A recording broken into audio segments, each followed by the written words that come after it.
Vote কেন্দ্র ready করতে একটা পাড়ার রাস্তা সম্পূর্ণ বন্ধ করে দিল। দেখুন কি অবস্থা। এই যে প্রায় 4,000 মানুষের বসবাস, অ্যাম্বুলেন্স ব্যবস্থা আছে যেটা অসুখ বিসুখ হতেই পারে, শিক্ষা ব্যবস্থা আছে যেটা কচিকাচারা এই রাস্তা দিয়ে স্কুল যাতায়াত করে, ভোট নেওয়ার সিস্টেম যেটা আর দুদিন বাদ দিয়েই হবে। দেখুন এখানে ভোট কেন্দ্র এই যে মুর্শিদাবাদ থানার অন্তর্গত তেঁতুলিয়া অঞ্চলের 248 নম্বর ভোট কেন্দ্র এটা। এখানে প্রায় 4 থেকে 5,000 ভোটার রয়েছে যারা ভোট দিবে, কিন্তু আশ্চর্যের বিষয় হচ্ছে সেই সমস্ত ভোটারদেরকে আসতে দেওয়াই হবে না এমনই পরিকল্পনা করা হয়েছে। তাদের রাস্তা সম্পূর্ণ ব্লক করে দেওয়া হয়েছে। দেখুন এই যে একটি রাস্তা দেখতে পাচ্ছেন, 10 থেকে 12 ফিটের একটি ঢালাও রাস্তা রয়েছে। এখানে একটি কারেন্টের পিলার রয়েছে, দেখতেই পাচ্ছেন কারেন্টের পোল।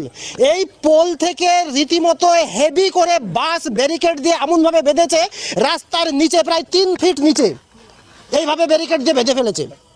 এখন প্রশ্ন হচ্ছে এই দিককার ভোটাররা এই ভোট কেন্দ্রে কিভাবে ভোট দিতে আসবে?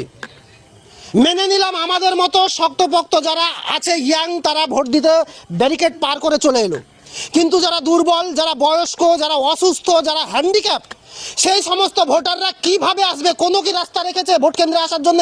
দেখুন এই যে এখনো বর্তমানে এই যে নিচ দিয়ে দেখুন, এই নিচ দিয়ে দেখুন মোটরসাইকেল ঘুরে যাচ্ছে, এই রাস্তার বড় কাছে মোটরসাইকেল ঘুরে যাচ্ছে।